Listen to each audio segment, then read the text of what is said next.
बहुत प्यार भी हमें दिया। समरसता अभियान में हम लोग एक हाथ बढ़ाया, आपने हमें गले लगाया, बहुत प्यार और उत्साह के साथ स्वागत किया। और आपने वहाँ प्रधान जी ने वहीं शुरुआत में रोका, सामने डीजे चल रहा था, पीछे पीछे हम चल रहे थे, रोटी भी हजम हो गई। पहली बार गांव में मैं आया हूँ, अभी मिलक में मीटिंग हुई, अब यहाँ हुई। बहुत कुछ पता लगता है गांव के बारे में जब गांव में जाया जाए। रिश्ते तो हमारे पुराने, आप उन रिश्तों को मानते आए हो, मैं भी मानता आया हूँ, लेकिन कभी कभी जड़ों को भी सींचना होता है। तो जहाँ हमारी जड़ें हैं, गांव में जो लोग इतनी मोहब्बत करते हैं, जो चौधरी चरण सिंह की विरासत का हिस्सा है, उसके हिस्सेदार हैं, उन तक पहुँचना मेरा दायित्व है, मेरी जिम्मेदारी बनती है। चौधरी साहब भी मुझसे यही चाहते थे, मुझे बार बार कहते थे बैठाकर बुलाकर कि गांव में जाओ, ये मत सोचो प्रोग्राम बड़ा है छोटा है कैसा है, गांव में जाओगे तो लोग मिलेंगे और तुम्हें पसंद करेंगे। तो ये आशीर्वाद उनका था। आज वो हमारे बीच नहीं है, लेकिन हम सब ने अपने लिए संकल्प लिया है कि अपने एरिया में, अपने क्षेत्र में, अपने लोगों के बीच हम सबको रहना है, और जो फैसला आप लोगे फिर सही फैसला लिया जाएगा। मैं वहाँ दिल्ली बैठा हूँ, कुछ और सोच रहा हूँ, आपको नहीं जानकारी के क्या मैं करना चाहता हूँ, क्या मैं सोच रहा हूँ। जानकारी के अभाव में मैं इस राह चल लूँ, आप दूसरी राह पकड़ो, नुकसान तो हमारा ही है। हमारी लड़ाई तो साझी है। जो बात हो रही है यहाँ, आपने कुछ जातियों की भी बात हुई, तरह तरह की बातें हुई, किसान की भी बात हुई। जात पात में चौधरी साहब तक कभी विश्वास करते ही नहीं। और किसान वर्ग है, जितनी जातियां उसमें हैं, उनकी जीवन शैली एक है, सोचने का तरीका एक है, डीएनए एक है, खून एक है, इतिहास भी साझा रहा, लड़ाइयां लड़ी बड़ी बड़ी, मिलके लड़ी, अकेले नहीं लड़ी। फिर भी जातिता की बात जब अकेला कोई होता है ना, एक ही जाति के लोग होते हैं, तो सबको आती है, सबको अच्छा मजा आता है कि हम अपनी अपनी बात करें। हर जाति के लोगों की जब वो बैठ के बात करते हैं, उनकी कहानियां भी होती है कि हमारी जाति सबसे अच्छी है, हमारी जाति के लोग सर्वश्रेष्ठ हैं। लेकिन एक्चुअली कोई अकेला कुछ नहीं कर सकता। समाज में सबका योगदान चाहिए। अगर हमारे आपस में संबंध अच्छे रहेंगे तब तो तरक्की होगी, वरना कोई ना तो हमसे काम करेगा, ना हमारे लिए काम करेगा, ना हमारे काम आएगा। आज यही हो रहा है, जो लोग सत्ता में बैठे हैं उनको एक रास्ता मिल गया, बहुत आसान रास्ता है, उसी रास्ते पे वो चल रहे हैं। मैंने देखा है कि जो आज सत्ता में जो लोग बैठे हैं, जो वेव के चुनाव में लड़के निकल गए हैं, बहुत लोगों का तो प्रचार भी नहीं था। बहुत लोग ऐसे थे जो चुनाव टिकट मिल गया, माहौल उनके पार्टी के पक्ष में बन गया, पुलवामा की घटना हो गई, लोगों की वोट बदल गई, रात रात में जो उन्होंने मन बना रखा था दूसरी तरफ जाके उन्होंने वोट दी। और ऐसे ऐसे लोग चुनाव जीत गए जिनको खुद को उम्मीद नहीं थी कि मैं चुनाव जीत जाऊंगा। कई ऐसे लोग थे जो चुनाव लड़ रहे थे इसलिए कि जब चुनाव प्रचार होता है तो उन्हें कहते हैं विधायक जी, जितने उम्मीदवार होते हैं ना वो विधायक जी बन जाते हैं। कई तो ऐसे थे जो सोच रहे थे ऐसा हो जाएगा और जीत गए।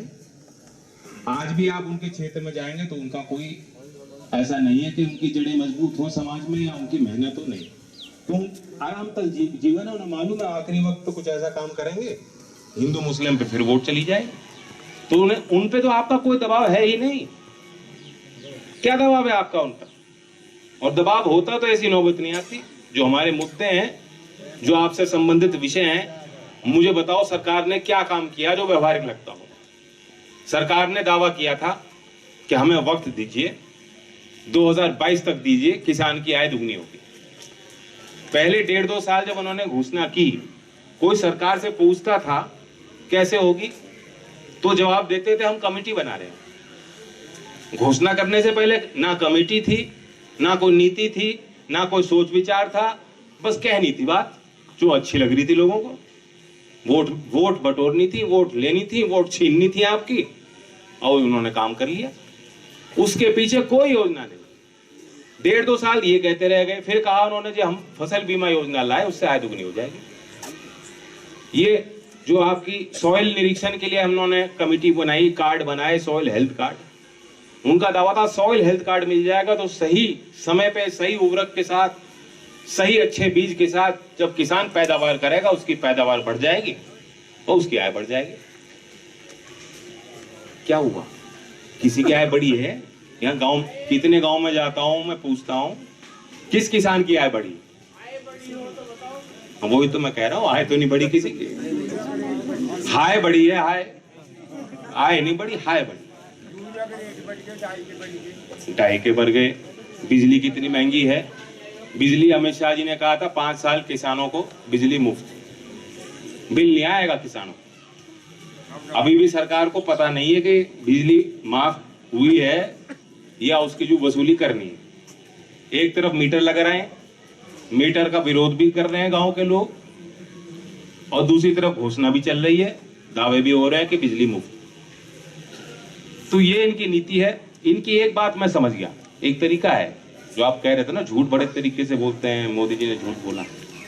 जब ये झूठ पकड़ा जा सकता है, जब वो गले से बोलते हैं ना, ऐसे बोलते हैं ना, मित्रों मित्रों ऐसे बोलते हैं, पेट से आवाज नहीं निकल रही, यहीं से निकल रही है, तो मान लो झूठ बोल रहे हैं। जिस दिन उनकी पेट से आवाज निकलनी शुरू हो जाए, जब वो पेट से आवाज निकलती है तो कहना अब शायद हो सकता है कुछ इस बात में वजन है, वो यहीं से बोलते हैं, झूठ बोलते हैं बार बार। और आज जो नौबत है कि हमारी बेटियां सड़क पे बैठी, उनके साथ किस तरह से बदतमीजी की गई, बदसलूकी की गई, क्या ये हम लोग बर्दाश्त कर सकते हैं? ये हमारी खिलाड़ियां हैं, इन्होंने मेडल जीते हैं, तब के जीते हैं, संघर्ष के करके वहां तक पहुंची हैं। गांव में खिलाड़ियों को क्या सुविधा मिली है, जो वहां अंतरराष्ट्रीय लेवल पे जाके इन्होंने काम किया है। 2016 में प्रधानमंत्री थे मोदी जी, साक्षी ने रियो में जाके मेडल जीता।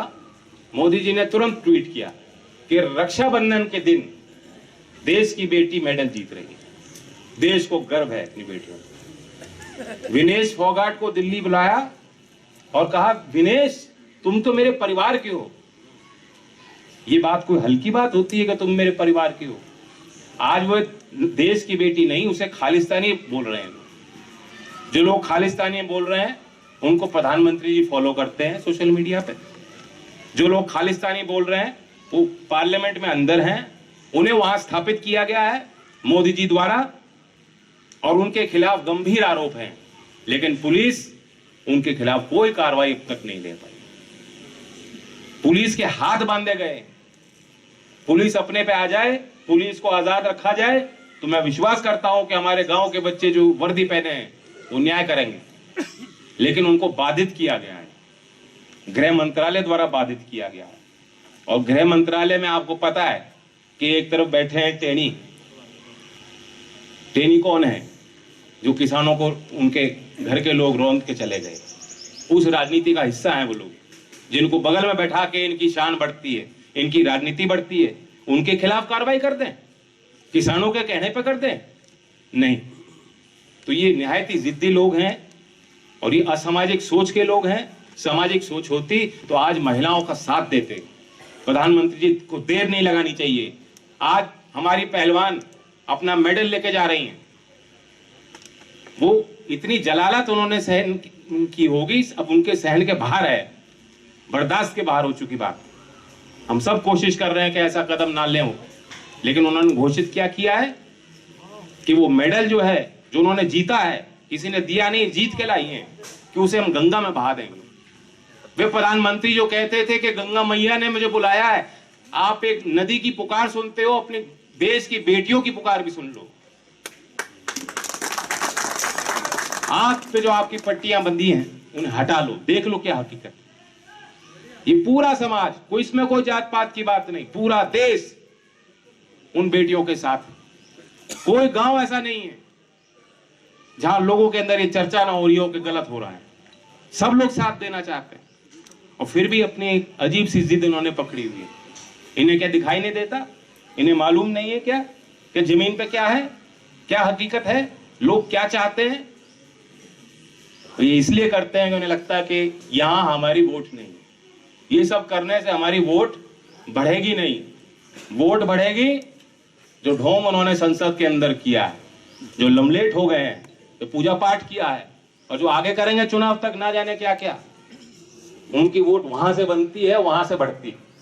तो जो किसान की भाषा बोलते हैं, जिनकी वोट भी वही है, जिनके घर के लोग भी वही हैं, जिनकी जड़ें भी वहां हैं, आप उन्हें मजबूत कीजिए। और कोई चारा और कोई रास्ता नहीं है। मैं आपसे यही मांगने आया हूं, आपका आशीर्वाद लेने आया हूं, आपको देखने आया हूं। भूमि अधिग्रहण के संबंध में चूंकि ढोला जी ने कहा, अजीत जी ने, मेरी जानकारी में है, अभी मिलक गांव में भी चर्चा हो रही थी कि कुछ मुआवजे को लेकर यहाँ दिक्कत आई। जो एक्सप्रेस में बना है, कुछ किसानों की जमीन गई है और उनको मुआवजा नहीं मिला। ऐसा इस गांव में के भी प्रभावित है किसान?